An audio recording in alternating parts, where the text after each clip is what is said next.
Oke, Mas Abi, apa nih Mas yang bisa kita diskusikan? Ada pertanyaan apa nih Mas? Sebelumnya terima kasih banyak ya Pak sudah meluangkan waktunya dan bersedia untuk mereview CV saya khususnya. Oke, siap. Mungkin langsung saja yang pertama itu lebih baik kita untuk melamar suatu pekerjaan itu menggunakan CV bentuk desain atau CV ATS. Oke, aku jawab dulu ya Mas ya. CV ATS friendly atau desain sama-sama bagus. Keduanya punya kelebihan dan kekurangan. Oke. Kalau misalkan CV kreatif itu cocok untuk industri-industri yang berhubungan dengan butuh ya kreativitas itu sendiri Mas. Menunjukkan Mas tuh pengen menunjukkan karakternya Mas gitu ya, lewat bentuk-bentuk visual dan desain-desain karena memang itu sesuai dengan bidang yang dilamar. Misalkan Mas orang ya di industri kreatif apapun itu gitu. Yang kedua, kalau CV-nya itu menggunakan kreatif atau enggak, kita bisa melihat dari sisi platform yang digunakan. CV kreatif itu akan bagus ya kalau dipakai lewat cara yang ibaratnya CV Mas langsung diterima sama recruiter. Jadi diproses langsung oleh mata, misal lewat email gitu. Tipe kreatif itu bagus kalau dikirim lewat email, bukan lewat yang lain. Atau Mas tahu rekruternya di DM, langsung kirim CV gitu ya. Jadi langsung dilihat gitu. Itu bagus pakai kreatif. Tapi gitu ya, kelebihannya ya di situ. Ini secara umum dulu ya, Mas. Gitu. Kalau kita CV kreatif kita paksakan dikirim melalui platform atau suatu media yang CV itu begitu masuk jadi database dulu gitu ya. Setelah itu ditarik kata kuncinya sebelum diproses pakai mata, diproses pakai sistem yaitu proses ATS itu gitu ya. Gitu. Terus apalagi misal kayak lewat portal karir, misal kayak Jobstreet dan lain-lain gitu, di mana nanti ada sistem perankingannya yang diusulkan, yang diajukan nanti ke tampilan job streetnya recruiter misalkan kayak gitu. Nah, aku akan menyarankan pakai ATS friendly saja. Simple gini Mas, kalau misalkan Mas pengen pakai CV yang nggak banyak-banyak edit gitu ya, aku akan menyarankan silahkan pakai ATS friendly berbahasa Inggris kalau bisa gitu. Karena ATS friendly berbahasa Inggris itu bagus untuk di platform manapun gitu, mau kirim lewat email, lewat portal-portal karir, lewat LinkedIn, lewat website gitu ya. Gitu. ATS friendly itu lebih oke karena Mas menonjolkan isi di dalamnya. Bukan berarti desainnya atau tata letaknya nggak Mas pikirkan ya, tapi Mas akan lebih meng-highlight ke arah sana gitu. Nah, ini adalah penjelasan secara umum. Tapi misalkan Mas bilang gini, tapi saya dulu pakai CV kreatif, panggilannya banyak. Setelah saya ubah jadi ATS friendly, kok panggilannya menurun ya? Atau sebaliknya? Jawabanku itu mungkin saja, mungkin banget. Banyak teman yang udah review sama aku, Kak, CV-ku kan udah pakai kreatif. Panggilannya tuh banyak gitu. Aku ubah jadi ATS friendly kok jadi sedikit ya panggilannya. Jawabanku, kalau udah bagus nggak usah diganti-ganti. Artinya Mas sudah nemu journey-nya, udah ketemu rumusnya gitu. Oke? Okay? Jadi tadi definisi umum kalau kita head to head bandingin gitu ya, apple to apple CV ini sama ini gitu, cuma CV-nya. Tapi kan masing-masing orang punya pengalaman beda, pekerjaan yang diinginkan beda, perjalanannya beda. Kalau Mas jauh ini pakai kreatif, panggilannya udah banyak gitu. Apalagi kendalanya Mas tuh sebenarnya bukan di CV. Aku tuh paling sering gagal di interview Mas. Berarti CV-mu nggak bermasalah Mas. Ngapain di otak-atik, paham nggak? Kayak gitu. Atau aku pakai ATS friendly, panggilannya udah banyak. Tapi aku kebanyakan kirim lewat email. Begitu aku ganti panggilan lewat email kok menurun, ya udah nggak usah diganti Mas gitu ibaratnya. Kalau udah nemu itu nggak usah digitu. Ini aku cuma penjelasan umumnya gitu ya Mas. Masing-masing ada kelebihan dan kekurangan, tapi Mas kalau nggak mau ribet ya udah ATS friendly bahasa Inggris sudah. Gitu Mas jawabannya, Mas Abi. Siap Bapak. Terus kalau terkait dengan bahasa yang digunakan dalam CV itu sebaiknya pakai bahasa Indonesia atau bahasa Inggris ya Pak? Oke, Karena kalau untuk bahasa Inggris sendiri saya juga jujur kurang mampu gitu Pak. oke, Maksudnya kurang benar-benar mampu kalau bahasa Inggris. oke. Penggunaan bahasa di CV itu ada beberapa urutan pertimbangannya, ada hierarki urutannya. Urutan paling atas, gunakanlah bahasa yang diminta apabila diminta di CV. Diminta di infolokernya, dituliskan gitu. Beberapa infoloker, kalau Mas Abi pernah lihat, di situ ada tulisannya, silahkan kirimkan lamaran ke sini menggunakan bahasa Inggris misalkan. Atau silahkan kirimkan CV berbahasa Inggris ke sini. Silahkan kirimkan CV berbahasa Inggris maksimal sekian MB ke sini gitu. Ada beberapa loker yang bahasa itu memang langsung disebutkan di infolokernya. Mau apapun bahasanya ikuti. Jadi kalau ada perintah tertulis menggunakan bahasa tertentu, ikuti. Oke, itu dulu nomor 1. Nomor 2, apabila tidak ada perintah bahasa, maka Mas harus mempertimbangkan beberapa hal. Yang pertama, kesempatan promosi. Apa itu kesempatan promosi? Kesempatan promosi diri kalau saya tuh bisa bahasa itu. Gitu. Kesempatan promosi ini disesuaikan dengan apa? Misal, dengan posisi yang dilamar. Contoh Mas, di situ Mas daftar sebagai staf admin. Oke? Kerjanya tuh ya di admin di kantor. Perusahaannya itu adalah bimbel bahasa Inggris. Infolokernya ditulis pakai bahasa Indonesia. Di dalam infolokernya ada tuh kualifikasinya, pria atau wanita, maksimum usia sekian, pendidikan ini gitu. Terus di situ ada kualifikasi mampu berbahasa Inggris minimal pasif atau mampu berbahasa Inggris gitu. Padahal CV-nya ditulisnya pakai bahasa Indonesia. Nah, Mas bisa pertimbangkan. Oke. Memang kalau dilihat pertimbangannya dari sisi kesopanan atau nanti itu yang selanjutnya ya, gunakan bahasa yang sama dengan info lokernya.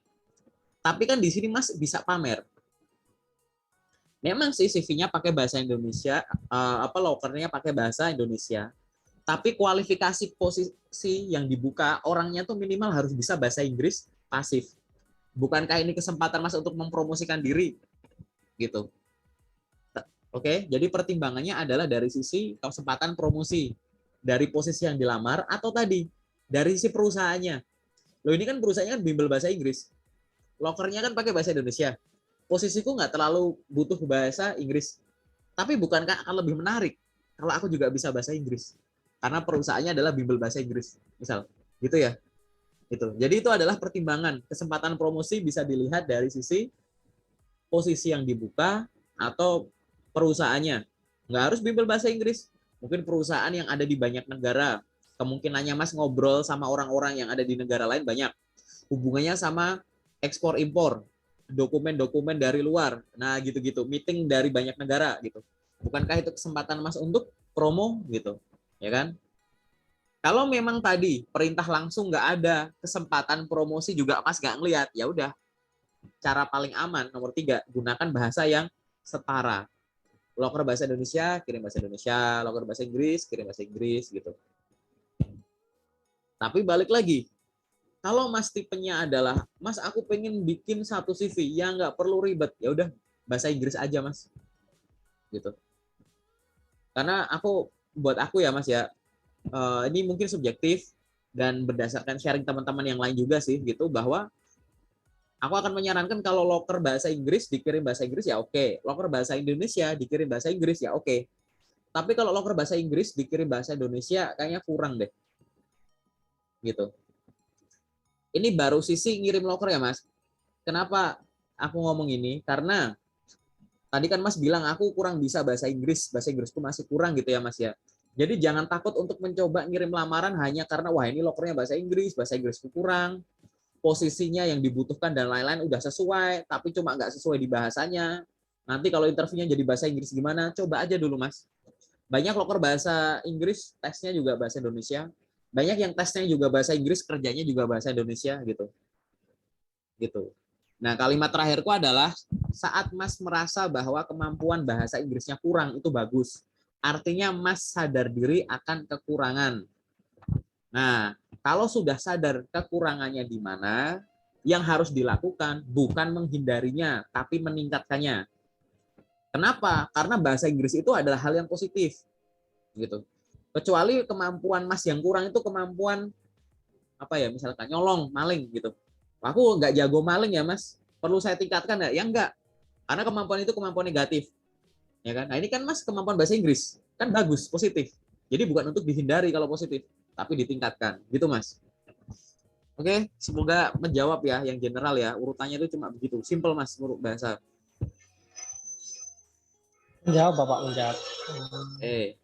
Apalagi yang mungkin masih kepikiran gitu. Tantangannya sejauh ini gitu. Atau aku nanya, Mas, Mas sejauh ini CV itu dengan CV yang Mas kirim ke aku gitu ya, Mas ya. Nyoba lamar, paling jauh pernah lolos sampai tahap apa sejauh ini? Sekarang sudah di posisi ini sih, mau tes psikotes Bapak di salah satu perusahaan di Jakarta. Oke, mau psikotes ya? Iya, besok tes psikotes. Oh ya, kalau mau psikotes entah itu online atau offline, artinya kan ibaratnya ya CV Bapak ibaratnya tuh nggak ada yang salah-salah gimana gitu. Maksudnya curiga ada yang perlu ditingkatkan boleh gitu. Tapi kalau misalkan wah jangan-jangan CV-ku gini gitu gitu, belum tentu ya Pak ya gitu. Karena apa? CV itu biasanya orang kurang maksimal itu tidak hanya dari cara membuat CV-nya. Biasanya bukan itu aja, tapi dari cara memakai CV-nya. Oke, banyak yang saya review CV-nya, nggak perlu ada yang diotak-atik lagi, Mas. Nah ini udah bagus. Iya, tapi saya nggak ada panggilan, nggak ada gini gitu. Setelah saya gali, yang kurang efektif bukan bikin CV-nya, tapi cara pakainya. Mas harus paham cara follow up loker pakai email gimana, pakai portal pencari kerja gimana, pakai website gimana, pakai LinkedIn gimana. Kesalahan yang paling banyak ditemukan adalah misalkan ngirim lamaran lewat LinkedIn. Saya tahu cara ngirim lamaran, saya tahu cari lokernya, saya tahu cara ngirimnya. Tapi merasa itu udah benar. Karena LinkedIn itu balik lagi, itu tetap sosial media profesional. Bener cara ngirim CV di LinkedIn itu bukan tahu cara ngirim tinggal kliknya diisi apply gitu. Bukan itu. LinkedIn-mu tuh dilengkapi dulu profilnya. Ya kan? Setelah lengkap profilnya, lengkapin aktivitasnya. Connect ke orang, follow ke orang, ngucapin ini itu, aktif bikin postingan untuk branding gitu. Itu namanya bener cara bikinnya. Jadi CV itu harus bener cara bikinnya dan cara pakainya. Banyak yang lemah di salah satunya. Cara bikinnya bener, cara pakainya yang salah atau kurang efektif. Atau sebaliknya, dia tahu cara main LinkedIn, cara main ini itu, tapi CV-nya masih salah, banyak yang typo, informasi pentingnya nggak masuk atau belum diprioritaskan gitu. Jadi ngerasanya aku tahu kok cara ini ya padahal di CV-nya gitu. Itu harus efektif di dua-duanya, Mas. Cara pakai tadi itu termasuk intensitasnya. Ngirim lamaran sehari cuma satu. Ya kan? Sebulan berarti 30. Padahal di luar sana paling gampang di grup loker yang ada Mas. Semua grup itu yang aku tanya rata-rata tuh bisa 20 sampai 30 lamaran per hari. Gitu. Nah, jangan-jangan CV-nya bener, tapi sehari ngirim lamaran 1, 2. Ya gimana ada orang yang tahu kalau ada orang sehebat Mas gitu. Gitu ya. Iya Bapak. Gitu. Jadi dari akhir-akhir terakhir 1 minggu terakhir ini itu saya sudah mengirim ke 19 perusahaan tepatnya. Cuman yang baru dapat panggilan itu baru 1 Bapak dari 19 perusahaan itu. Oke. Aku respon dulu ya, ada 2 hal nih. Yang pertama, kecepatan respon masing-masing perusahaan itu beda. Oke. Karena kesibukan rekruternya juga beda-beda. Oke, Mas. Suaraku jelas nggak? Oke ya, Perlu gitu. dengar Bapak? Oke. Jadi kecepatan proses masing-masing loker itu beda karena kesibukan masing-masing rekruter juga beda, cara memilih kandidatnya juga beda gitu. Jadi yang harus Mas pastikan itu adalah sehari dioptimalkan waktu kosongnya, kirim lamaran yang sesuai dalam jumlah yang banyak, bukan karena asal, tapi karena Bapak berhasil menemukan loker yang sebanyak yang Bapak butuhkan memang di banyak platform. Oh banyak ya, orang kok 20 lamaran per hari. Ya karena dia bagi 5 dari LinkedIn, 5 dari Jobstreet, 5 dari website, 5 dari apa. Udah 4. Gampang akhirnya gitu. Karena sumber loker banyak gitu. Jadi zaman sekarang sehari ngirim banyak tuh mungkin sekali gitu. Jadi jumlahnya dan intensitasnya, jadi tiap hari frekuensinya gitu ya, tiap hari. Nah setelah itu tadi bagus dievaluasi. Seminggu ini tuh saya sudah berapa lamaran saya keluarkan. Nanti itu isinya kayak lampu lalu lintas lah, merah, kuning, hijau. Dari sekian yang saya kirim, berapa yang merah yang berhenti gitu. Nah tadi ya 2 poin yang ingin saya sampaikan adalah yang pertama itu tadi bener ya dievaluasi gitu. Yang kedua adalah coba di follow up gitu. Jadi yang pertama itu adalah kecepatan perusahaan dalam respon itu beda-beda. Jadi Bapak hanya butuh konsisten saja. Yang kedua adalah follow up semua lowongan yang sudah dilakukan sejauh ini. Ambil tindakan, jangan menunggu. Contoh, dari sekian banyak yang sudah saya kirim, berapa yang berhenti gitu. Tindakan apa yang dilakukan? Identifikasi. Yang banyak nolak aku nih, aku kirim lewat apa? Gitu. Kualifikasinya apa yang mungkin mereka butuhkan, tapi nggak saya tulis di CV, sehingga kelihatan nggak menarik. Gitu. Oh, aku kebanyakan gagal daftar jadi operator produksi, browsing. Tanggung jawab operator produksi. Di internet kan banyak tuh. Oh iya, aku ngelakuin ini semua, tapi ini nggak aku tulis di CV. Gitu, misalkan. Atau pokoknya diidentifikasi untuk loker-loker yang sudah gagal. Yang kedua, yang hijau. Itu kan yang berhenti, yang merah saya yang hijau. Ada panggilan, ya sudah, silahkan persiapkan yang baik terkait dengan tahap tersebut. Tapi ingat, tetap harus ya baca ulang CV, baca ulang loker, riset soal perusahaan, terus belajar persiapan untuk tes tersebut. Kalau psikotes ya udah siapkan sebaik mungkin psikotes. Gitu. Itu yang hijau. Nah, nanti akan ada yang kuning. Oke, Pak. Akan ada yang kuning. Kuning itu apa? Kuning itu artinya saya udah kirim tapi belum ada kabar gitu. Ya kan? Udah kirim belum ada kabar. Apa yang harus dilakukan kalau sudah kirim nggak ada kabar? Nah, ini silahkan untuk diperlakukan ke loker-loker yang usianya sekitar udah 2 minggu ya gitu. Boleh di follow up. Kalau di bawah 2 minggu juga follow up boleh nggak? Boleh. Tapi aku akan menyarankan untuk yang usia sekitar 2 mingguan gitu. Mungkin Bapak bisa tanyakan gitu ke rekruternya. Bapak kenal rekruternya di LinkedIn, boleh di DM gitu. Sambil kenalan diri. Selamat siang Pak, perkenalkan nama saya ini yang pada tanggal sekian mengirimkan lamaran di PT ini sebagai ini. Berdasarkan informasi lowongan kerja yang saya baca atau yang dipost oleh Bapak di akun LinkedIn Bapak gitu. Semoga email saya sudah diterima dengan baik ya Pak gitu. Apabila Bapak membutuhkan informasi atau ya informasi aja deh, informasi tambahan terkait dengan kualifikasi saya, silahkan untuk mengunjungi LinkedIn saya atau menghubungi saya melalui email ini gitu. Jadi di follow up, diajak ngobrol rekruternya gitu. Karena nanti yang kuning ini yang nggak ada kabar ini setelah di follow up ya kemungkinan jadi 3, ya merah kuning hijau juga. Setelah di follow up ternyata dapat info merah, tapi kan jelas, nggak keterima itu loh, jelas gitu. Daripada udah ngirim nggak ada feedback, Mas mau ngapain?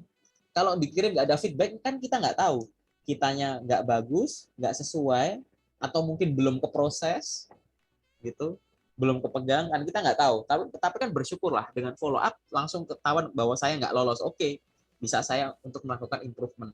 Atau malah ternyata lolos gitu. Jadi nggak dikabarin itu ternyata masih menunggu gitu. Atau akhirnya kadang udah kita follow up yang nggak dibales gitu kan, ya sudah diemin aja udah kayak gitu, tunggu aja udah. Yang penting kan kita udah ambil tindakan gitu dari yang perlakuan pertama kita setelah ngirim tadi, bener ya, dikumpulin, dievaluasi, ambil tindakan gitu. Udah itu aja rutinitas yang harus dilakukan gitu, dan itu dilakukan ke semua loker ya gitu, dievaluasi lagi apa yang saya masih harus tingkatkan kayak gitu. Hanya serutin itu sih Mas. Seminggu 19 lowongan, katakanlah bagi 7 kan sekitar ada 2 sampai 3 per hari. Buat aku itu intensitasnya masih rendah ya. Masih kurang jumlah segitu. 3 itu kayak, masa iya Mas, job street seluas itu, lokernya sebanyak itu, masa cuma dapat 1? Masa iya LinkedIn yang seluas itu cuma dapat 1? Masa iya di grup WA yang aku share cuma ada satu, misal contohnya gitu ya, gitu. Cuman kan aku nggak tahu lagi, gitu. Kadang tuh sesuatu tuh kita cari ada sebenarnya, tapi kita belum nemu tempatnya di mana. Misalkan Mas nyarinya tuh untuk lokasi di daerahnya Mas doang, gitu. Jadi coba cari diperbanyak portal-portalnya gitu ya, yang dipakai biar sehari itu ngirimnya bisa banyak, jadi mingguannya banyak, evaluasinya juga bisa banyak. Karena kalau baru ngirim lamarannya sedikit-sedikit kan, kalau kita bilang CV kita salah kan kayak buru-buru gitu loh Mas. Ya kan? Kan belum diuji untuk dikirim gitu. Oke? Baik, Bapak. Ada lagi ya yang sifatnya umum yang Mas masih bingung atau dipertanyakan gitu. Kalau nggak ada ya. Bisa menyusul itu ya gitu. Boleh. Itu boleh. Ya, menyusul lah Pak, menyusul nanti kalau ada lagi.